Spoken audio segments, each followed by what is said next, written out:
విజయవాడ విద్యాధరపురం చెరువు సెంటర్ వద్ద హోటల్లో నిర్వహిస్తున్న పలగాని శివప్రసాద్ అనే వ్యాపారిపై యజమానులు అర్ధరాత్రి పూట దాడి చేశారు. ఈ మేరకు బాధితులు మీడియాతో మాట్లాడుతూ గత 10 ఏళ్లుగా అద్దెకుంటున్న ఆయన్ను స్థల యజమానులు నాగండ్ల మల్లేశ్వరరావు, సీత మహాలక్ష్మిలు ఆకస్మాత్తుగా ఖాళీ చేయాలని వేధించారని, అనారోగ్యంతో ఉన్న తాను మరో 3 ఏళ్ల సమయం కోరగా శనివారం అర్ధరాత్రి రౌడీ మూకలతో కలిసి వచ్చిన యజమానులు హోటల్ షెడ్ను ధ్వంసం చేయడమే కాకుండా సామాన్లు, నగదును దోచుకెళ్లారని ఆరోపించారు.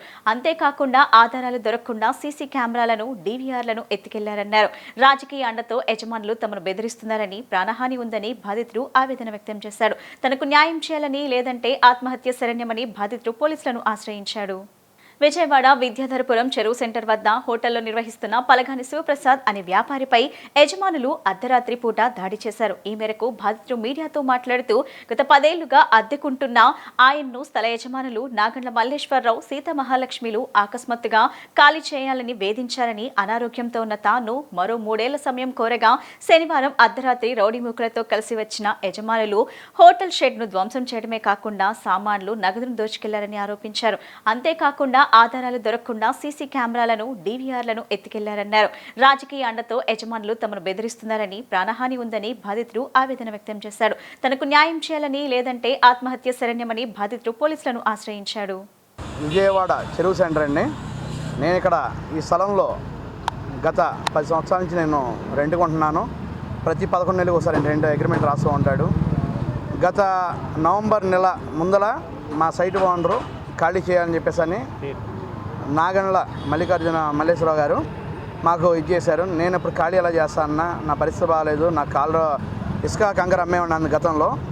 నా వ్యాపారం బాగోక నేను హోటల్ పెట్టుకున్నాను. ఇప్పుడు ఖాళీ చేసే పరిస్థితి లేదు, నా కాలు ప్యాచర్ అయ్యి ఉంది, నా ఆరోగ్య పరిస్థితి బాగాలేదు. ఒక 3 సంవత్సరాల టైం ఇస్తే ఖాళీ చేసి వెళ్ళిపోతానన్నా అని చెప్పి నేను నా భార్య పిల్లలతో వెళ్ళి రిక్వెస్ట్ చేసాం, బతిలాడాము. ఆయన కాదు కూడదన్నారు. మళ్ళీ రెండోసారి వెళ్ళాము, అదే మాట అన్నారు. నేను ఇంకా నాకు దిక్కుతోచిన పరిస్థితిలో నేను కోర్టుకి ఆశ్రయించాను. కోర్టు వారు నాకు ఆర్డర్ ఇచ్చారు. ఆర్డర్ ఇస్తే నేను దాని ప్రకారం నడుచుకుంటుంటే వాళ్ళు కూడా కోర్టుకి వచ్చారు, కోర్టుకి వేశారు. వాళ్ళు కూడా వెకేషన్ ఆర్డర్ వేశారు. ఈ 2 పెండింగ్లో ఉన్నాయి. ఇంకోండి వాళ్ళు వేసింది, నేను వేసింది కాపీసు ఏంటి. ఇది ఇలా ఉండగా గత నాకు ఒక 3 నెలలు బట్టి విజయవాడలో ప్రముఖులు ఏంటి కొంతమంది రౌడీ షీటర్లు, రాజకీయ నాయకులతో చాలా తీవ్రంగా ఒత్తిడి చేయించి నా మీద చాలా దాడులు చేయడానికి ప్రయత్నం చేశారు. నేను ఆయన్ని చేసి పోలీసు వారిని ఆశ్రయించి సిపి గారిని కలిశాను, డీసీపీ గారిని కలిశాను, కోర్టును ఆశించాను, కంప్లైంట్ పెట్టాను, స్పందనలు పెట్టాను.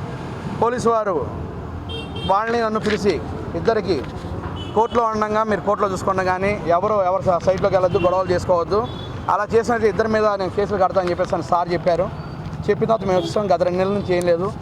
గత రాత్రి మేము మా హోటల్ పని ముగించుకొని మేము 12-12:30కి మేము ఇంటికి వెళ్ళిపోయిన తర్వాత వాళ్ళందరూ వచ్చేసి ఏ టైంలో వచ్చారో 2:30-3 ఆ టైంలో వచ్చేసి మాకు షెడ్డు మొత్తం పగలగొట్టేసి షెడ్డు మొత్తం మా సామాన్లు మొత్తం రోడ్డు మీద వేసేసి మా గ్యాస్ బండ్లన్నీ తీసుకెళ్ళిపోయి, కోళ్ళు తీసుకెళ్ళిపోయి, కొంత నగదు తీసుకెళ్ళిపోయి, లోన కౌంటర్లో నగదు పాల్గొట్టే డస్క్ పాల్గొట్టి నగదు తీసుకెళ్ళిపోయి గందరగోళం చేసి మమ్మల్ని భయభ్రాంతం చేస్తున్నారు. వాళ్ళ వల్ల మా సైట్ ఓనరు నాగండ్ల సీతా మహాలక్ష్మి, నాగండ్ల పవను, నాగండ్ల తేజ, వెంకట తేజ, వీళ్ళ వల్ల మాకు ప్రాణహాని ఉంది, నాకు, నా కుటుంబ సభ్యులకి. నేను ఏ రోజున అద్దె పెండింగ్ లేదు. ఈ రోజుకి నేను అద్దె కరెక్ట్గా కడుతూనే ఉన్నాను.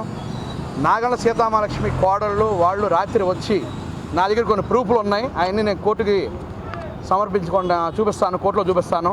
ప్రతి వాయిస్ రికార్డు నా దగ్గర ఉంది. ఎవరెవరు ఏం మాడింది, నన్ను ఏ రకంగా బెదిరించింది, నా కోర్టులో ఏం పెడతాంది, ఆ పెద్దలు ఏం మాట్లాడి ప్రతి వాయిస్ రికార్డు ఉంది. సమయం వచ్చినప్పుడు నేను ఖచ్చితంగా పెడతాను.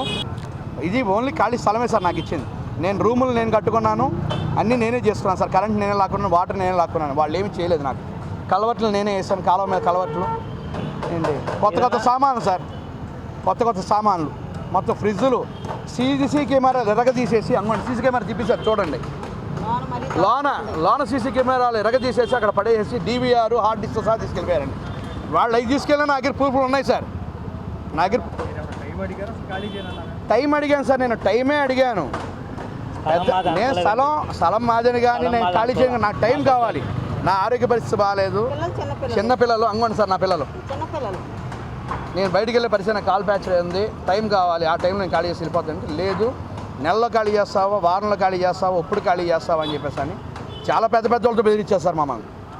నన్ను చంపడానికి కూడా వాళ్ళు ఇది చేస్తారని మాకు తెలిసింది. నా ప్రాణహాని ఉంది సార్, వాళ్ళ వల్ల నాకు ప్రాణహాని ఉంది. మా కుటుంబానికే ఉంది. వాళ్ళు ఈ పని చేసిన వాళ్ళు రేపు పొద్దున ప్రాణం తీరనేది సార్ ఇదన్నమాట. పోలీస్ స్టేషన్లో మీరు కేసు పెట్టారా? పెట్టాం. కేసు ఇప్పుడు ఆల్రెడీ స్టేషన్కి వెళ్ళాం సార్. మేము ఇంకా ఎస్ఐ గారు రాలేదని చెప్పేసాను. ఇప్పుడు వెళ్తున్నాం సార్, వెళ్ళి కంప్లైంట్ పెట్టడానికి వెళ్తున్నాం. స్టేషన్కి వెళ్తాం, సిపి గారిని కూడా కలుస్తాం సార్.